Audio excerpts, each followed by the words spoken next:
Good day, ladies and gents. My name is The Advocate, and today I'm an advocate for Edgedancer, a book review.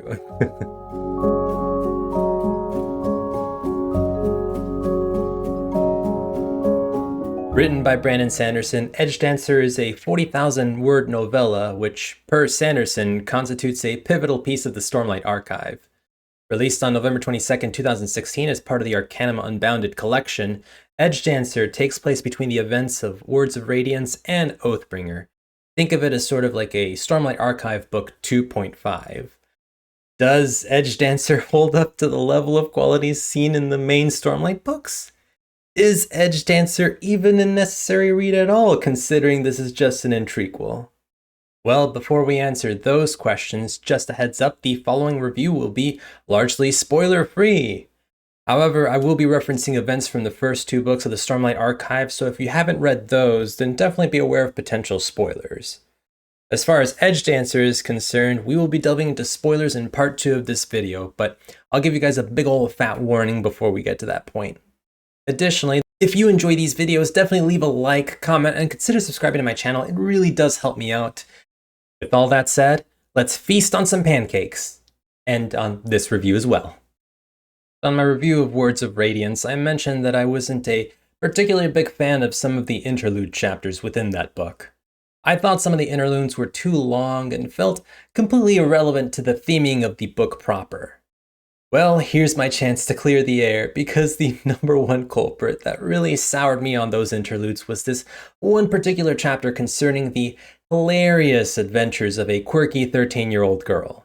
That's right, guys, Liv's POV perspective of her burglarizing a bronze palace for pancakes instead of jewelry because quirky was my least favorite chapter in Words of Radiance. I think what really tarnished that chapter for me was just how out of place the whole scene felt when compared to the rest of the book. I legitimately had to power through that section of the book just to get to the stuff that I actually wanted to read about, which was the Kaladin, Dalinar, and Shallan stuff. Well, come to find out, the sole chapter I disliked from that book also happened to be the one chapter where Brandon Sanderson thought to himself, you know what? There's a story here. And lo and behold, Edgedancer was born. Lift, who, if you couldn't already tell, is not my preferred character, happens to be one of Sanderson's favorite characters. And all I can say is, why?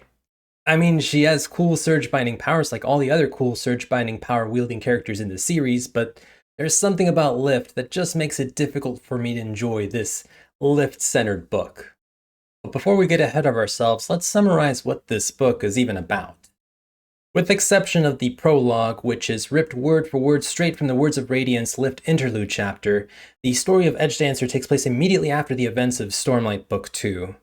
We follow Lift, the aforementioned 13-year-old girl, and her friend named Wendell as they wander through the town of Yada, a town on the complete opposite side of the world from where Stormlight's main story takes place, as Lift ventures to eat 10 different varieties of pancakes. However, in the midst of her pancake expedition, Lift crosses paths with the nefarious individual named Darkness, who also happens to be a shard bearer. Lift then immediately decides to amend her goal of eating 10 different varieties of pancakes with the goal of tailing Darkness in order to find out what he's doing in Yada. And that's pretty much it. Edgedancer is a fairly easy read, which makes sense considering this is just a novella. However, despite the shorter novella-like length, this book took me a lot longer to get through than I originally anticipated, as I struggled to get through the first half of this book. And a lot of that struggle honestly comes down to our main character, Lift, here. Now, this is all subjective, and your mileage may vary, but I personally find Lift to be a very annoying character to follow. I'm not opposed to reading through the perspective of a child, but I do mind reading through the perspective of someone who acts immaturely despite being very clearly smarter than what she leads on. Despite her street smarts, Lift thinks and speaks in this cutesy, I like pancakes, let me use my awesome kind of way, and her over-immaturity gets very old very fast. Bronze? Is that what everything is made of? Looks like a bunch of breasts. What? Hukin demanded. Breasts, Lift said, pointing. See? Like a lady laying on her back. Those points on the tops are nipples. Bloke who built this place must have been single for a long time. Tell me, or I'll bite you. What? I'll bite you, she said. I'll gnaw on you, void bringer. You're a vine, right? I eat plants. Sometimes.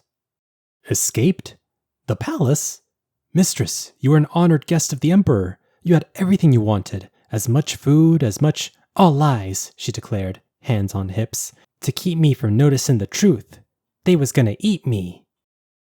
Now yes, I know Liv's dialogue is meant to reflect that of an actual 13-year-old girl, and she also doesn't legitimately believe the more absurd things she says, but Sanderson's overuse of Liv's, haha, listen to all the strange and quirky things I have to say, personality really started to wear on me after the first 20 pages.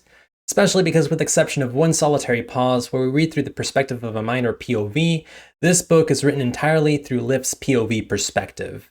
I can only take reading someone refer to their surge binding as awesomeness, which was cute at first given Lift isn't aware of the officially designated surge binding name, for so long before it gets irritating. And it's even more of a head-scratcher when I realize that this character is intended to transition seamlessly into the main Stormlight Archive narrative.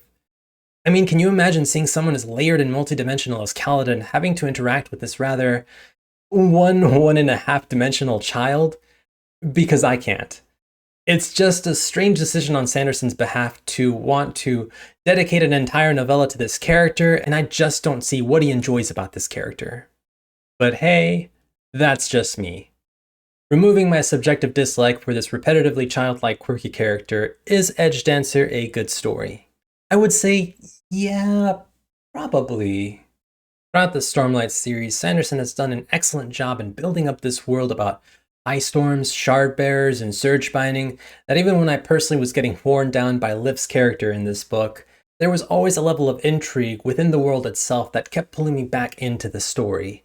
The hushed whispers about the ominous Everstorm that was unleashed at the end of Words of Radiance is mentioned at the beginning here, and reading the foreboding imagery pertaining to that worldly creation definitely left me with a slight feeling of glee. Did you hear what the Alethi King wrote to the Emperor? About a new storm coming? Lift said. One that blows the wrong way? Yes. Don't you feel something? Out there? Building? A distant thunder, Lift whispered, looking westward past the city toward the far-off mountains. I didn't just enjoy reading about this large, imposing threat because I felt a nostalgic attachment to the main Stormlight books, but more so because this event, which rattled the lives of so many key characters in Words of Radiance, is being talked about at all within this book. It demonstrates to the reader that actions in the previous books have profound consequences, which not only affect our Shattered Plains main cast of characters, but also everyone on Roshar as well. It breathes a level of interconnectivity within Roshar, which makes this world, and by extension this series, feel more alive. It's one of several world-building elements, and it's this connective tissue that honestly helps prop up what at first was looking to be a nothing-happening novella. And something else that is definitely not nothing happening is our primary antagonist in Darkness. Darkness, who fits more seamlessly into the Stormlight universe, brings some much-needed weight to a novella that could have easily veered off into dumb pancake territory. Having this entity loom large over the book as a constant reminder of the presence of shard bearers is very welcome, and I appreciated every scene he was in. Well, for the most part, and I'll cover this more deeply in the spoiler section. The magic system as well, when it's not constantly being referred to as awesome, makes a welcome return in this novella. The more I read from Sanderson's literary catalog, the more I realize how much of a written mastery this man has in writing a good action scene.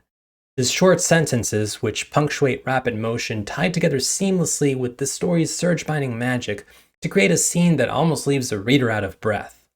The choreography is almost always on point, and although the book's action is largely concentrated in the climax of the story, it is still very well done. But okay, I think that covers most of the non-spoiler stuff I wanted to discuss, so from this point forward, we're delving into spoilers. If you have not read Edgedancer, then definitely feel free to click on the timestamps below to skip ahead to the conclusion of this video to hear my final thoughts on this novella. If you have read this novella, stick around. So there's only two things I really want to talk about here. First, I am not on board with Darkness's, i.e. Nail's, drastic character transformation at the end of this book. Nail literally goes from wanting to kill Lift to hugging her within the span of 2 pages. I'm not even exaggerating, I mean, look at this. Right here at the top of page 252, Nail goes off about how he's like still wanting to fight, lift, and is not above killing her. And then already at the bottom of page 253, he's already clinging to her, embracing her because he's like, all right, yes, I accept the error of my ways. I am a good guy now. Sanderson, you're telling me that this centuries-old herald who spent hundreds and hundreds of years denying that the desolation would ever come and who is also not above killing children, all of a sudden sees this one 13-year-old girl point to a couple of Parshendi and then bada bing bada boom, all of a sudden he becomes a believer and is nice to this girl? I mean, don't get me wrong, I'm all for character development in my fantasy novellas, and Nail has been ignorant of the evidence of Voidbringers for a while now. But I find it highly implausible that after denying so much evidence for so long, including brushing off having to revive his Everstorm damaged associate in Zeth, Nail's interaction with this one girl is finally the straw that broke his camel's back of realization. I feel like we needed more time to develop Nail's character before ultimately shattering his world. Sanderson, in my opinion, would have been better off ending Edgedancer by having Nail continue to be a recurring villain and then develop his character over the course of the next Stormlight book before having him finally come around by the end of Oathbringer. Now, I haven't read Oathbringer yet, so maybe Sanderson does further delve into Nail's character in that book, but there is so much potential here for digging into this centuries-old, deep-seated heraldic insanity that I think Sanderson ended the party a little too soon here. He skipped right ahead to the end of Nail's arc and was like, yeah, Nail's a good guy now, let's celebrate. It feels so sudden, and I'm personally not a fan. Now, the second thing I want to discuss is whether or not this novella was even necessary at all. Now, I'm not opposed to reading supplementary material for a series, as authors often use these books as tools to further delve into characters or events we may not know much about from the main series. However, I feel that the 2 key pieces of the Edgedancer puzzle, Nail's babyface turn and Lift's swearing of the oaths, could have just as easily been tied into Oathbringer, and we wouldn't have needed Edgedancer.